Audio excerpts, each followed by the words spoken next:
በጥንቱ ጊዜ መርሊን የሚባል ታላቅ አስማተኛ ነበር። መርሊንም ሚስጥሩን ለሶስት ተከታዮቹ ያስተምራል። እነሱም ባልሳዛር፣ ቬሮኒካ እና ሆርቫቭ ነበሩ። ቬሮኒካ እና ባልሳዛር የክፉዋን አስማተኛ የሞርጋናን ሥራ አይተው ሊታገሏት ሲነሱ፣ ሆርቫቭ ግን ከአረመኔዋ ሞርጋና ጋር በመቀላቀል መርሊንን ይገሉታል። መርሊንንም ገለው ሙታንን በማስነሳት ዓለምን የሚያናውጠውን የድግምት ጥቅልን ይወስዳሉ። ጥቅሉንም ይዘው ሊያመልጡ ሲሉ ቬሮኒካ እና ባልሳዛር ይገጥሟቸዋል። ቬሮኒካም ባልሳዛር ሊጠቃ ሲል ራሷን መስዋዕት ታደርግና የሞርጋናን ነፍስ ወደ ራሷ ትከታለች።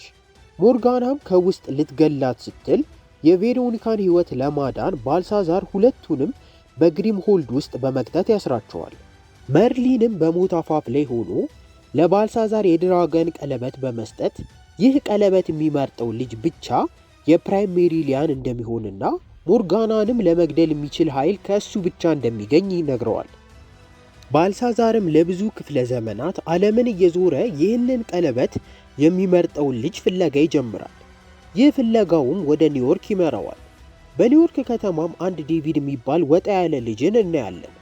ዴቪድም በትምህርት ቤት ጉዞ ላይ ቤኪ ለምትባለው ጓደኛው ደብዳቤ ጽፎ መልሷን ሊወስድ ሲል ወረቀቱ በንፋስ ተነስቶ ከአካባቢው ርቆ ይወስደዋል። ዴቪድም ወረቀቱን እየተከተለ እየሮጠ ሲሄድ ወደ አንድ ጥቁር ሕንፃ ያመራዋል። ወደ ውስጥም ሲገባ ክፍሉ በጥንታዊ ጌጣጌጦች የተሞላ ሆኖ ያገኘዋል። ወደ ውስጥም ሲዘልቅ ከባልሳዛር ጋር ይገናኛል። ዴቪድም በዚህ ጊዜ አጥብቆ ይቅርታ እየጠየቀ የገባው ወረቀቱን ፍለጋ እንደሆነ ይናገራል። ባልሳዛርም ወደ ቀለበቱ ይመራውና እጁ ላይ እንዲያደርገው ይነግረዋል። ዴቪድም ቀለበቱን እጁ ላይ በሚያደርግበት ጊዜ የድራገኑ ቀለበት ነፍስ ዘርቶ ጣቱ ላይ ሄዶ ይጠመጠማል። ባልሳዛርም ይህንን ሲያይ ሲፈልግ የነበረው ፕራይም ሜሪሊያን በመጨረሻ በመገኘቱ ታላቅ እፎይታ ይሰማዋል። ባልሳዛርም የጥቅል መጽሐፉን ለማምጣት ዴቪድን ምንም ነገር እንዳይነካ አስጠንቅቆት ይሄዳል። ዴቪድ ግን ቀለበቱን በመጠቀም እጁን ሲያውለበልብ አንድ ግሪምሆልድ እግሩ ስር ይወድቃል። ዴቪድም ግሪምሆልዱን አንስቶ ሲያየው እንደ እሳት ማንጸባረቅ ይጀምራል። በዚህ ጊዜ ዴቪድ ደንግጦ ሲጥለው ግሪምሆልዱ ተከፍቶ የበረሮዎች መንጋ መውጣት ይጀምራሉ። በረሮዎቹም የተደረደሩ የሰውን ቅርጽ ከሰሩ በኋላ ሆርቫቭ ነፍስ ዘርቶ ይነሳል። ሆርቫቭም ዴቪድን ሊያጠቃው ሲል ባልሳዛር መጥቶ ያድነዋል። በመቀጠልም ባልሳዛር እና ሆርቫቭ ታላቅ ፍልሚያ ውስጥ ይገባሉ። በፍልሚያቸውም መሃል ግሪምሆልዱ ተከፍቶ በአቅራቢያው ያለው ነገርን እየሳበ ማስገባት ይጀምራል። ባልሳዛር እና ሆርቫቭ በግሪምሆልዱም ተስበው ይገባሉ። ዴቪድም በዚህ ተደናግጦ አጠገቡ የነበረውን ግሪምሆልድ ይዞ እየሮጠ ይወጣል። በሩ ላይም የያዘውን ግሪምሆልድ በድንጋጤ የወረውረውና ከተማሪዎቹ ጋር ይቀላቀላል። ይህ ከሆነ ከ10 ዓመታት በኋላ ዴቪድ ዩኒቨርሲቲ ውስጥ የሚያቀርበውን ወረቀት እያዘጋጀ ያለ ከተከፈተው በር የመጣው ነፋስ ወረቀቶቹን በየቦታው ይበትናቸዋል። ዴቪድም ወረቀቶቹን እየለቀመ ሲያነሳ የልጅነት ጓደኛው ቤኪ ጋር ይገናኛል። ከክፍልም በኋላ ዴቪድ ቤኪን ወደ ሥራ ቦታዋ እየሸኛት እያለ የምትሰራበት የራዲዮ ጣቢያ አንቴና በመብረቅ ተመቶ ሲቃጠል ያያል። ዴቪድም የኢንጂነሪንግ ችሎታውን ተጠቅሞ ያስተካክለዋል።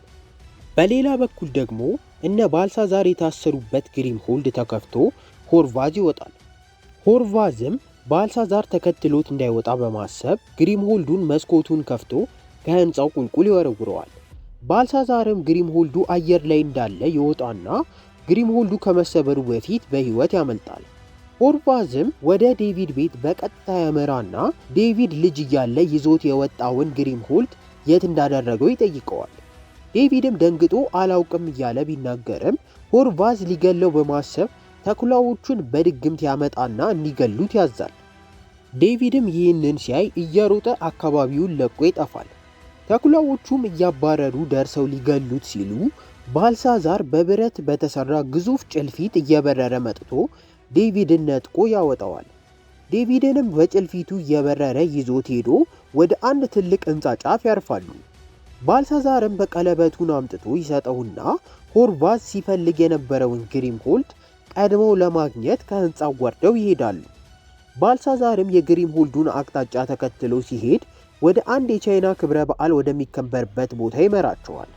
ባልሳዛርም ወደ አንድ ቤት ይገባና ግሪምሆልዱ እዚህ መኖሩን ለአንዲት ቻይናዊት ሴትዮ ይጠይቃል። እሷም ልትመልስለት ስትዘጋጅ አስማቱን ተጠቅሞ አሽቀንጥሮ ይጥላታል። ያን ጊዜም ይቺ ሴትዮ ወደ ሆርቫዝ ትቀየራለች። ባልሳዛርም ከሆርቫዝ ጋር እያወራ ያለ ከኋላቸው አንድ የቻይናዊ አስማተኛ ባልሳዛርን ለማጥቃት የእሾህ መርፌዎችን ይወረውርበታል። ባልሳዛር ግን ከልብሱ ጀርባ በመከለል ያመልጥና ሰውየውን አሽቀንጥሮ ይጥለዋል። ሰውየውም መሬት ላይ ሲወድቅ ከዴቪድ ጋር ይገናኛል።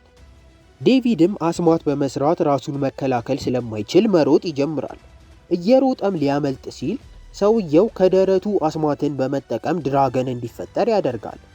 ዴቪድም ድራገኑን ሲያይ በድንገት እየሮጠ ለማምለጥ ይሞክራል።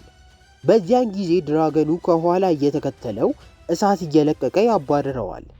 የዚያን ጊዜ የደነገጠው ዴቪድም ሊያመልጥ ሲሄድ ባልሳዛር ደርሶ ያድነዋል። በመቀጠልም ዴቪድና ባልሳዛር ወደ አንድ ቤት ያመራሉ። ዴቪድም ባልሳዛር የምትሃት ሚስጥሩን እንዲያስተምረው አጥብቆ ይጠይቀዋል።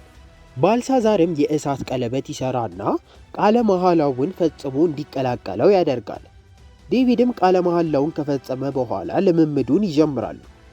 ሆርቫዝም በሌላ በኩል ወደ አንድ ህንፃ ይገባና ትርኢት የሚሰራውን አስማተኛ እንዲቀላቀለው ይጠይቀዋል።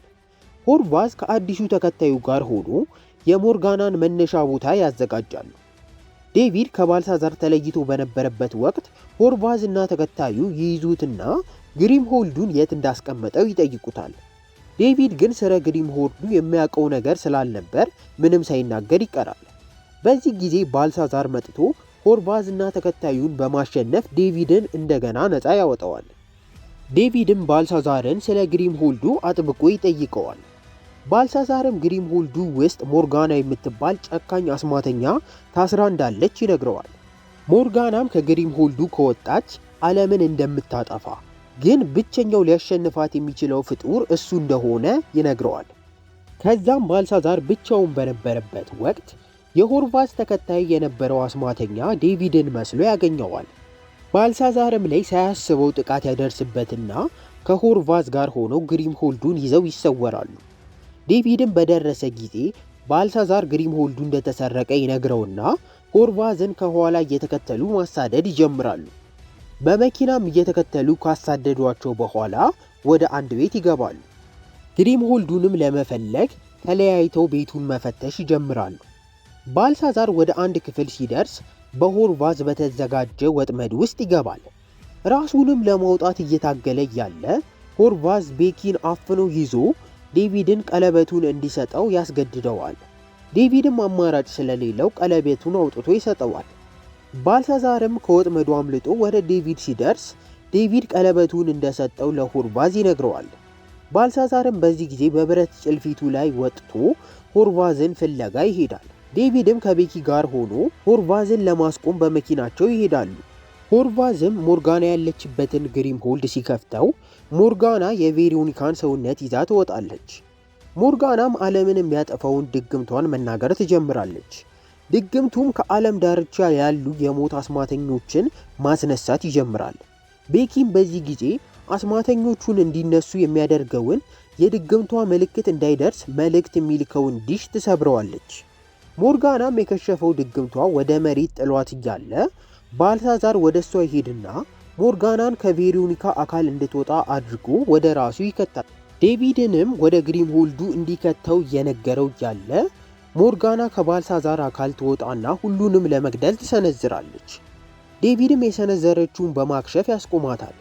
ሞርጋና ግን በድጋሚ ስትሰነዝር ባልሳዛርን ታገኘውና ክፉኛ ተመቶ ይወድቃል። ዴቪድም ከሞርጋና ጋር ብዙ ከተሰናዘሩ በኋላ ሞርጋናን በኤሌክትሪክ እያንጨረጨረ ይገላታል። ዴቪድም ወደ ባልሳዛር ሄዶ የሞርጋናን መሞት ሊያበስረው ሲል ቬሮኒካ ባልሳዛር እንደሞተ ትነግረዋለች። ዴቪድ ግን የባልሳዛር መሞትን ባለመቀበል ምታቱን በመጠቀም ባልሳዛርን እንዲነሳ ያደርገዋል።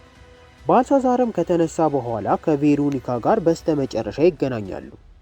በዚህም ታሪካችን ያበቃል።